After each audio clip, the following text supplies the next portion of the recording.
Assalomu alaykum o'rtoqlar. Mana xudo xolisa navbatdagi kachovlarimizni ham tayyor holatga keltirib oldik. Bu kachovlarimizni misol uchun mana bu kachovimiz 200 metr kvadrat joyi tabiiy gazda isitib berish uchun mo'ljallangan, ya'ni faqat gazda.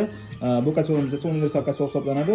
Bu kachovimizda nafaqat gazda va qo'shimcha holatda o'tin, ko'mir, elektr toki va atrobotka горелкасida ham ishlab beradigan qilib yasalgan. Kachovimizda ishlatiladigan mahsulotlar 3 mm xamlikdagi rossiyskiy горячий list va 25 diametrdagi rossiyskiy бесшовный turbalardan foydalangan holatda yig'ib olganmiz kachovlarimizni va undan tashqari 25 diametrdagi rossiyskiy бесшовный turbadan otsinkovkalardan foydalanganmiz. Bu yana kachovimizni ko'proq vaqt ishlab berishini ta'minlab beradi.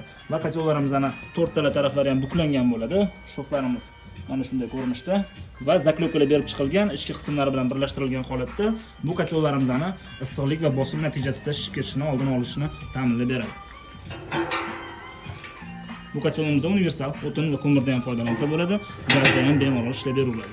Buyurtmalar bo'lsa bemalol buyurtma qilaverasizlar, pastda telefon raqamlarimizni yozib qoldiramiz.